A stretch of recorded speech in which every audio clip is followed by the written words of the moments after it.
परमात्मने नमः। ओम श्री गुरुभ्यो नमः।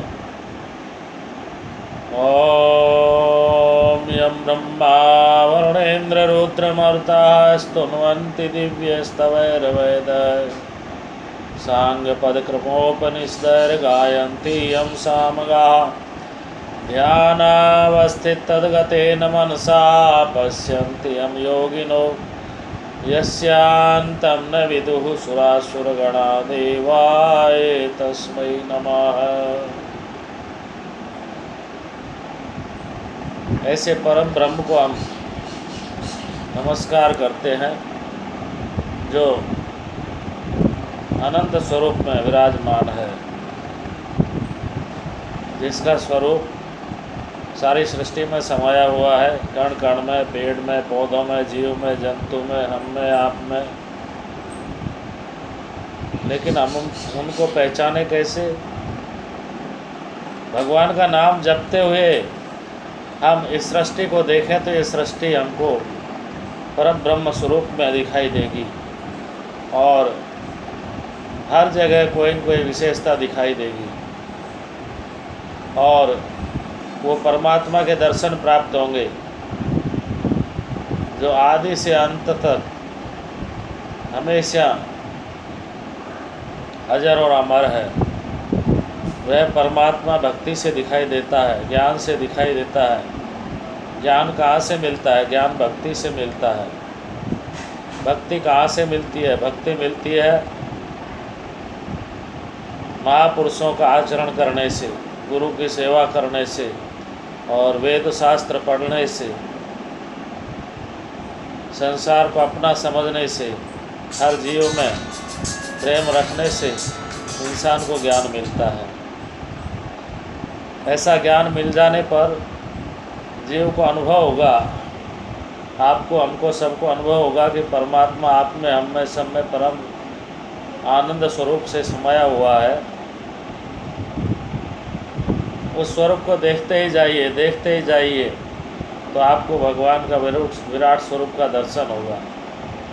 उस विराट स्वरूप से आपको विशेष प्रकार की ज्योति का दर्शन होगा। उस ज्योति से आपकी आत्मा और शरीर पवित्र हो जाएगा और परमात्मा का उपदेश आपको प्राप्त होगा।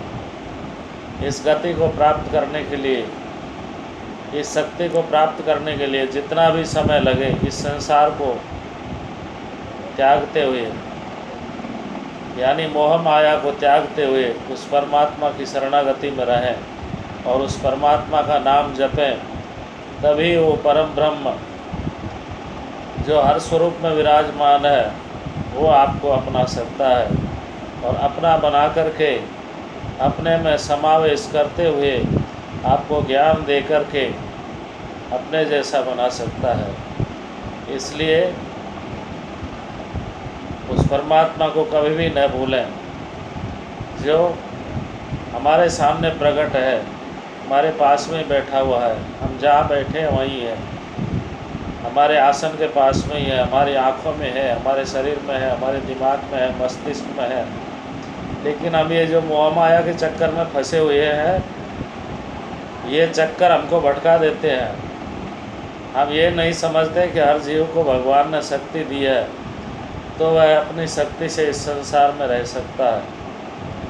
भगवान हर चीज़ पहले ही हमें दे देता है, लेकिन हम उसको पहचान नहीं पाते, कहाँ दिया है, कैसे दिया है, कब दिया है। उसको देखने के लिए भी एक भक्ति की ज़रूरत पड़ती है। भक्ति नहीं करेंगे तो आपको अपना घर में रखा हुआ धन दौलत, रुपया पैसा कैसे खर्च करना है, कहाँ करना है, इससे क्या बनाना है, क्या नहीं बनाना है, किसकी सेवा में लगाना है, किसकी में नहीं लगाना है, यह आपको मालूम नहीं होगा और वह रखा रह जाएगा, फिर भी आप सुखी नहीं होंगे। इसलिए खुद की भक्ति करने से ही आत्मा को शांति मिलती है। दूसरों से हवन पूजा पाठ करवा सकते हैं, वह पूजा पद्धति की विधि से जो पूजा पाठ करवाते हैं वह अलग है, उससे कोई मतलब नहीं है। लेकिन उससे भी अलग भक्ति हर इंसान को करनी चाहिए।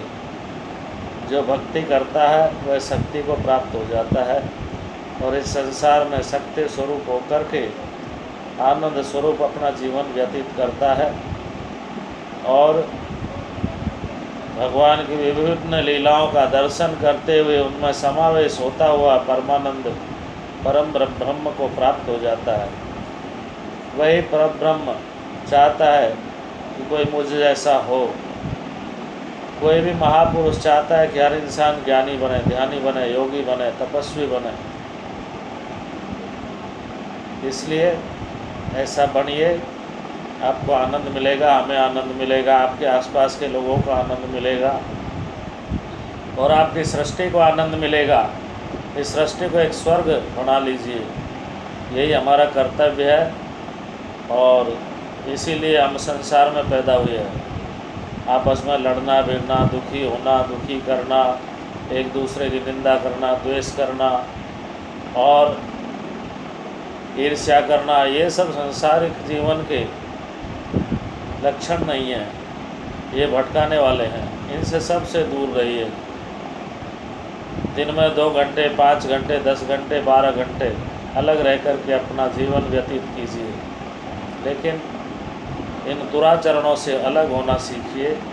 यही संसार में परमात्मा की प्राप्ति का उपाय है और नित्य उस परम ब्रह्म को कण कण में, हर जीव में, हर जगह दर्शन करना चाहिए। नाम जपते हुए हर जगह ध्यान करना चाहिए, हर जगह देखना चाहिए। बिना जप के किसी को देखना और समझना नहीं हो सकता। अतः भक्ति करते हुए, ध्यान करते हुए, मंत्रों का जाप करते हुए हर कर्म को करना ही इस संसार में आनंद लेना है। इसलिए संत लोग अपना ध्यान भजन करते हुए मस्त रहते हैं। वो कुछ कर्म नहीं करते हैं, भगवान की भक्ति करते हैं, लेकिन लोग उनके पास पहुंच जाते हैं क्योंकि उनमें शक्ति प्रकट हो जाती है। वो सबका भला चाहते हैं, इसलिए जो सबका भला चाहेगा उसके पास हर जीव जाने की इच्छा करता है, हर जीव की जाने की इच्छा होती है, हर जीव जाना चाहता है। इससे ऐसा ही आप अपना को बनाएंगे तो आपके पास हर कोई आएगा, जाएगा, बोलेगा, उठेगा, बैठेगा, बातचीत करेगा। कोई गलत काम कर रहा है उसकी निंदा नहीं करो, उसको सुधारिए, उसका रास्ता दिखाइए और उसको दिव्य स्वरूप उस परमात्मा का दिखाइए। ध्यान योग के द्वारा, मंत्रों के द्वारा उसको भी दर्शन कराइए। अपने को यदि ज्ञान होता है तो उसको भी ज्ञान दीजिए। ज्ञान को कभी छुपाना नहीं चाहिए, धन को भी नहीं छुपाना चाहिए। धन को भी परमार्थ में जितना लगाना है उतना लगाना चाहिए और उस धन से आनंद लेना चाहिए। यही परमानंद स्वरूप परम ब्रह्म का गुण है और तब आपको मालूम होगा कि वह हर जगह है, अनंत है और उसका कोई पार नहीं पा सकता। केवल भक्त लोग ही उसे पहचान सकते हैं। जय रामेश्वरम। हर हर महादेव।